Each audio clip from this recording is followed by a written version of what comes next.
चंडीगढ़, कैसे हैं भाई? अरे ये धुआं ना छोड़ो, वैसे ही स्मोक ग्रे कलर है। मेरा तो ये चेहरा है ना, आपको वहां से क्लियर दिखाई दे रहा होगा स्क्रीन पे भी।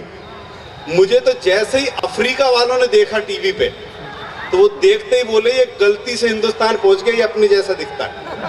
मैं आपको एक ऐसी पार्टी में लिए चलता हूं जिसमें बहुत सारे फिल्मी कलाकार मौजूद हैं। पूरी तरह से फिल्मी पार्टी है ये पार्टी बड़े आराम से चल रही थी। अचानक एक कलाकार कुछ कहते हुए आगे बढ़ते हैं और अलग अलग कलाकार उनकी बात का उनको जवाब देते हैं। पहले ये कलाकार हैं शक्ति कपूर, ये कुछ कहते हुए आगे बढ़ रहे हैं और इनकी बात का बाकी कलाकार किस तरह जवाब देंगे। मैं जिस कलाकार का नाम लूँगा उसकी आवाज़, वो अंदाज बिल्कुल वैसा ही लगता है जैसा आप फिल्मों में देखते और सुनते हैं। लगे कि वह आवाज़ बिल्कुल वैसी है तो अपना आशीर्वाद मुझ तक जरूर पहुंचाइएगा तालियों के माध्यम से। पहले शक्ति कपूर क्या कह रहे हैं, बाद में बाकी कलाकार एक के बाद एक यहाँ पर आएंगे। मैं देख रहा हूँ यहाँ पर काफ़ी नौजवान भंडाला लेके हाथ में कानून का ताला, मैं सबका रखवाला, लेकिन मैंने की अठन्नी कहीं पर खो गई है। लगता है तैने चुराई है। ए मिथुन बताना, तैने चुराई है क्या? मिथुन चक्रवर्ती अपने अंदाज में शक्तिदा को क्या जवाब दे रहे हैं? ए शक्ति, अपना नाम ना जॉनी है और अपन ने आज तक किसी की अठन्नी नहीं चुराई। अरे मुझे जिस दिन चुराना होगा ना, अपन तेरा पर्स मार देगा, समझा? इस तरह के काम उस राजकुमार करता है, उससे जाकर पूछो। इधर जो भी बोलना जल्दी बोलना, क्योंकि पब्लिक के पास टाइम नहीं है। क्या नहीं है? क्या बात है, बहुत अच्छे। राजकुमार जी जब शक्तिदा ने यही बात कही, फिल्मों के ऐसे अड़ियल कलाकार जो अपनी शर्तों पर जीते रहे आखिरी तक, राजकुमार साहब अपने अंदाज में क्या जवाब दे रहे हैं? शक्ति सेठ, जमाना जानता है कि हमारा नाम राजेश्वर है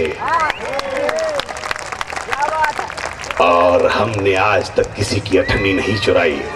हमें जिस दिन चुराना होगा हम तुम्हारी तिजोरी साफ कर देंगे, समझे? इस तरह के काम वो शत्रुघ्न सिन्हा करता है, उससे जाकर पूछो, समझे? जाओ। शक्तिदा राजकुमार जी से बात कर और कहा कि आपने मेरी अठन्नी चुराई है और ये बात मुझे राजकुमार जी ने बताई है। शत्रुघ्न सिन्हा अपने अंदाज में, हाँ हाँ, मैं जानता था कि वो राज का बच्चा सिर्फ मेरा नाम लेगा, किसी और का ना। लेकिन तुम ये बात अच्छी तरह से जानते हो कि मेरा नाम छेनू दादा है और मैंने आज तक किसी की अठन्नी नहीं चुराई। जाकर देख, टाइम नहीं है। Good bye. शक्तिदा आगे बढ़े। फिल्मों के सुपर विलेन प्राण साहब वहां पर मौजूद थे जब शक्तिदा ने उनसे यही बात कही। प्राण साहब अपने अंदाज में, प्राण साहब, एक बार चोरी का इल्जाम लगाकर तुम्हारा दिल नहीं भरा सकती। एक बार चोरी का इल्जाम लगाकर तुम्हारा दिल नहीं भरा शक्ति, जो आज मुझ पर इस भरी पार्टी में अठन्नी चुराने का इल्जाम लगा रहे।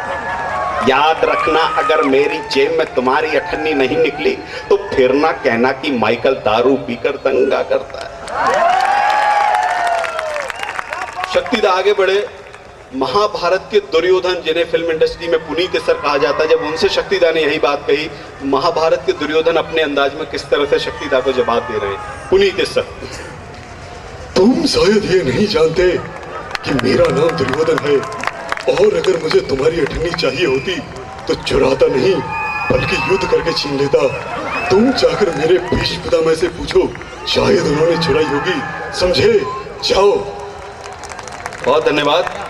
इतनी सारी भाषाएं हैं, इतना सारा अलग अलग कल्चर है कि जहाँ भी जाओ कुछ ना कुछ नई चीज़ देखने को मिलती है। और उसमें एक चीज़ बहुत अच्छी है कि हमारे देश में बहुत सारी भाषाएं हैं, हर प्रदेश की एक अलग भाषा है। अच्छा, ये जरूरी नहीं है कि हर इंसान को सारी भाषाएं आ जाए। जी बोले हमने संस्कृत सीख ली। हमने कहा यार ये तो हमारे देश की प्राचीनतम भाषा है, आपने अच्छा हुआ सीख ली।